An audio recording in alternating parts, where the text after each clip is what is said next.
So இந்த video பார்க்குற most of the பீப்புள்ஸ்க்கு பிளாக் மேஜிக் தெரியும். ஐ மீன் பிளாக் மேஜிக்ன்ற கான்செப்ட் பற்றி தெரிஞ்சிருக்கும். ஸோ பிளாக் மேஜிக்னா என்னன்னு தெரியாதவங்க, பிளாக் மேஜிக்கை பற்றி ஒரு ஐடியாவே இல்லை அப்படின்னு நினைக்கிறவங்களுக்கு நான் ஒரு சம்மரி மாதிரி கொடுத்துட்றேன். ஸோ பிளாக் மேஜிக் அப்படின்றது ஒரு ரிச்சுவல்.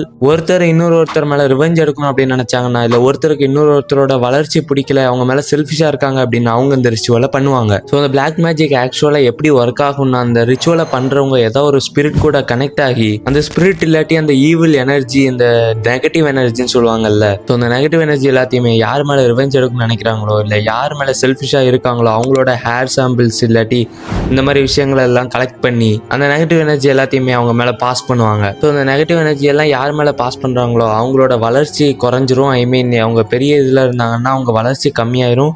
அவங்க அது மட்டும் இல்லாமல் ரிவெஞ்ச் எடுக்கணும் அப்படின்ற ஒரு மைண்ட் செட்டில் பண்ணாங்கன்னா அவங்களுக்கு ரிவெஞ்ச் எடுத்த மாதிரியே ஆயிரும். ஸோ இந்த பிளாக் மேஜிக்கை இந்த காலத்தில் கூட நிறைய பேர் நம்பிக்கை வச்சிருக்காங்க. பட் இது ஆக்சுவலாக இப்படி ஒர்க் ஆகும். ஸோ இதுக்கு பின்னாடி உள்ள சயின்ஸ் இன்னும் சைக்காலஜியை பற்றி நான் சொல்கிறேன். ஸோ இதை கோஇன்சிடென்ஸ் அண்ட் சைக்காலஜிக்கல் இன்ஃப்ளூயன்ஸ் அப்படின்னு சொல்லிட்டு 2 டைப்பாக பிரிச்சுக்கலாம். ஃபர்ஸ்ட் கோஇன்சிடென்ஸை பார்த்துடலாம். ஸோ கோஇன்சிடென்ஸ்னு உங்களுக்கே பாதி புரிஞ்சிருக்கும். நம்ம வந்து கர்ஸ்ட் ஆகிட்டோம், நம்மளே நம்பினோம்னா, அதுக்கு ஏற்ற மாதிரி ஏதோ நடந்ததுன்னா நம்ம உண்மையிலே கர்ஸ்ட் ஆகிட்டோம் அப்படின்னு நம்ம ஃபுல்லாக நம்பிடுவோம். பட் அதில் ஃபேக்ட் அதுக்கும் பிளாக் மேஜிக்கும் சம்மந்தமே இருக்காது. அது ஜஸ்ட் கோஇன்சிடென்ஸ்ன்றதை நம்மளுக்கு தெரியாது. So second psychological influence.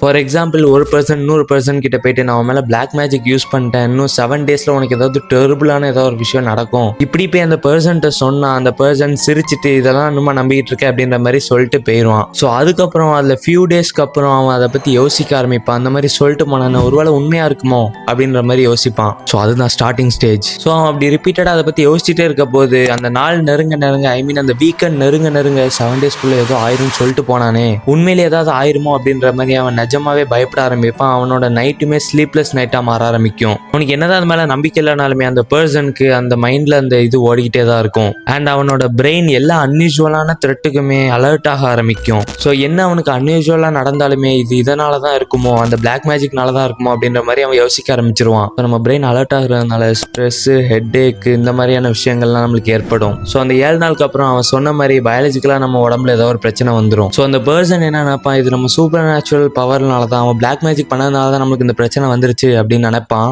But ஆக்சுவலாக அது ஸ்ட்ரெஸ்னால தான் வந்திருக்கும்னு அவனுக்கு தெரியாது. ஓகே, இதான் ரீசனா அப்படின்னு கேட்டிங்கன்னா, ஆமாம் இதான் ரீசன். பட் வெயிட் பண்ணுங்க, சில இதில் இறந்து போனவங்களுக்கு கூட இந்த பிளாக் மேஜிக் மூலமா உயிரோட கொண்டு வர முடியும் அப்படின்னு சொல்றாங்க. பட் அது ரொம்ப எக்ஸ்ட்ரீம் லெவலில் இருக்கிறதுனால அதுக்கான எக்ஸ்பிளனேஷன் எனக்கு இல்லை. பட் நார்மல் லெவலில் பிளாக் மேஜிக் எப்படி ஒர்க் ஆகும் அப்படின்றத இப்போ நம்ம தெரிஞ்சுக்கிட்டோம். ஸோ ஃபியூச்சர்ல எனக்கு அந்த இறந்து போனவங்களே கொண்டு வர முடியும் அப்படின்னு சொல்றாங்கல்ல, அதுக்கான விடையை வந்து தெரிஞ்சதுன்னா அதுக்கு அடுத்த ஒரு ஷார்ட்ஸா நான் போடுறேன். ஸோ யாராவது உங்ககிட்ட வந்து பிளாக் மேஜிக் பண்ணிட்டேன், உன் மேல சூனியம் வச்சுட்டேன் அப்படின்னு சொன்னாங்கன்னா நீங்க பதிலுக்கு என்ன சொல்லுவீங்க அப்படின்றத மறக்காம கமெண்ட்ல சொல்லிருங்க.